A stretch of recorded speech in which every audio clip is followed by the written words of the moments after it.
Hi everybody, welcome to Real Rebel. Today I'm going to talk about Who Framed Roger Rabbit. Now Roger Rabbit came out in the summer of 1988 and it starred Bob Hoskins, Christopher Lloyd, Joanna Cassidy, and Charles Fleischer as the voice of Roger Rabbit. It was directed by Robert Zemeckis, who also directed some other films like Back to the Future, Forrest Gump, Castaway, so this movie was in incredibly great hands. It was also executive produced by Steven Spielberg. I think that it's not just a great movie, but it's also an important film. It blends a live action movie with animation, and it does it flawlessly. Now, this animation was all hand-drawn. There were no computers involved. This is like an analog effort. So I watched it on my DVD. And looks pretty cool. It's like a little reel, and this is packed with some special features, and there's also a bonus disc that came with it. There were 80,000 frames. Now think of that, 80,000 frames. Each one had animation drawn over it. So, just picture that, like every single frame has a piece of animation that's drawn over it. And it took a really long time to make this movie, and just to give you an idea of how did they do these things, like for instance, there was a scene where Roger Rabbit is breaking plates over his head, and basically what they did, and this is the effect that they used throughout the film, was they had a robot that was smashing plates over itself, and then what the animators did was they drew Roger Rabbit over that robot, and then it looks like, when they blend it together, it looks like this cartoon is breaking actual plates over his head.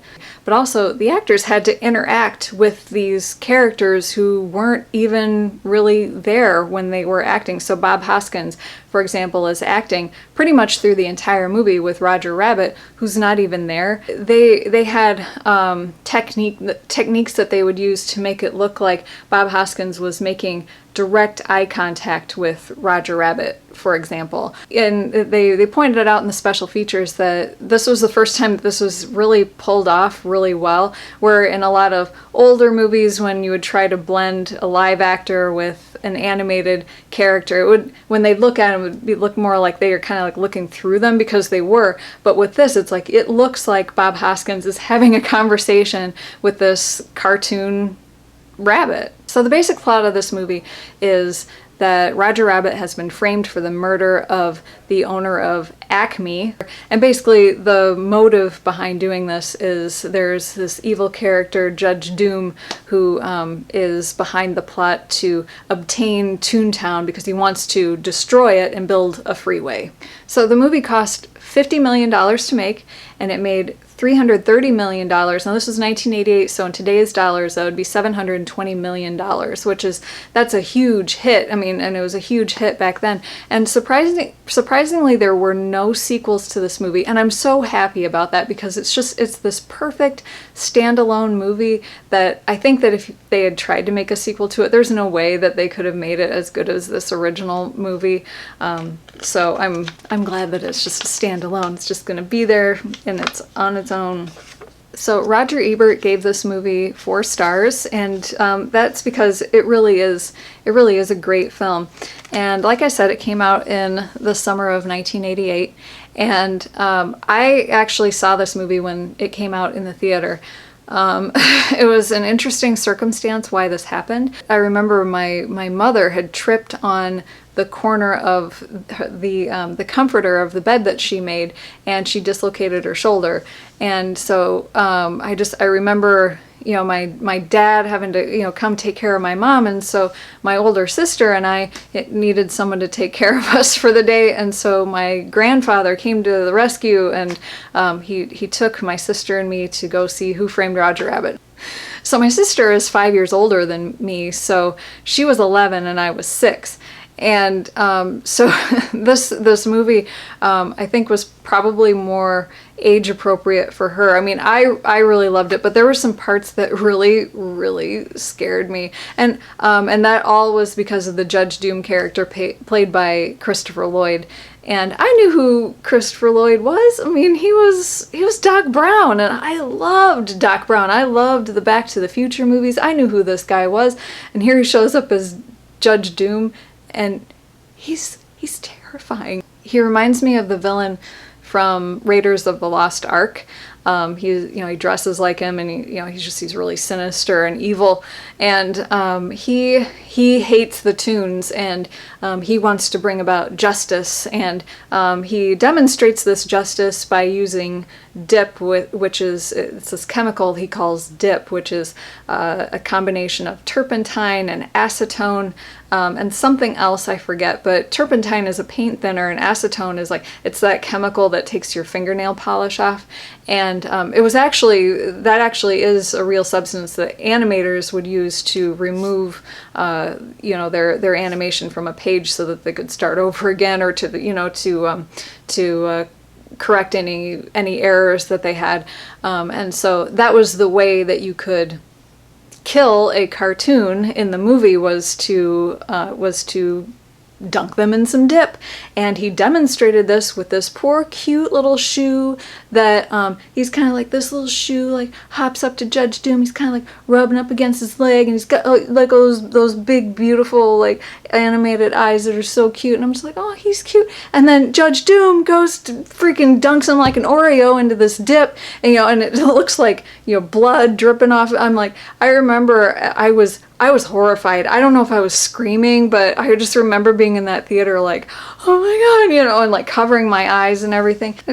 I gotta just talk about the part, man, where he comes out and he's just like, remember me, Eddie? When I killed your brother, I talked just like this.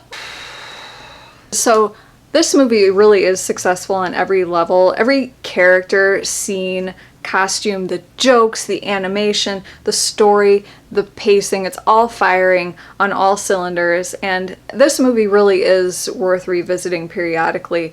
This was the first time I've watched it in probably almost 10 years, and yeah, I should watch it more. It's really good. So I give this movie 4 cat paws. You can see, and you have to appreciate the effort that went into this film. So some of the things that I think that make this movie very successful is, number one, Roger Rabbit himself. Now, I popped in this DVD the other night, and I thought, I don't remember, is his character kind of annoying? Or no, you would think that he would be, but he's not. He's totally lovable, and I think one of the things that makes him work, especially for an adult audience, is he's relatable, and he's this cartoon, but he's got problems that any adult would have. So he believes, he's made to believe that his beautiful wife Jessica Rabbit, who's this redheaded bombshell, he is led to believe that she's playing patty cake with Marvin Acme. He thinks that she's cheating on him. He goes into this back alley, and he's just sobbing. This poor little guy, he's just sobbing. He's like, Jessica, tell me it's not true, please. And it's like, oh my gosh, Roger, I want to give you a big hug. I feel so sad for you. And every time he was on the screen, I smiled. He's so funny, and the timing was so great, and Bob Hoskins was so incredible working on this movie and interacting with him. There were several other actors who were in line before Bob Hoskins. Their first choice was Harrison Ford, who was apparently over budget, so they couldn't get Harrison Ford, who I think could have been good because he was a straight enough actor that that he could have played it straight enough to work with all these crazy animated figures. Another choice was Bill Murray, and I guess because Bill Murray was so difficult to reach, they never got a hold of him. The people who wanted him, they never got a hold of him. And when Bill Murray found out that he could have played Eddie Valiant in Who Framed Roger Rabbit. I guess he started screaming. He was like in a bar and he found out, and he just was so devastated because he would have loved to have played it. But I honestly think that Bob Hoskins was perfect for this role because he really grounded the movie, because you've got all these zany characters all around him, and he's the straight man who makes it all believable. He's like the anchor of this movie. So if you appreciate the magic of film, please find a way to watch this movie. It's on Disney Plus, I believe, right now. But if you don't have Disney Plus, check it out from the library. Or if you still, if you have a DVD player, if you have a Blu-ray, I believe it's the Blu-ray is about $6 on Amazon. This is the DVD. Just find it, watch it somehow, however you can, if you appreciate film. So thank you so much for watching. I hope that you get a chance to watch Who Framed Roger Rabbit and have fun. Bye!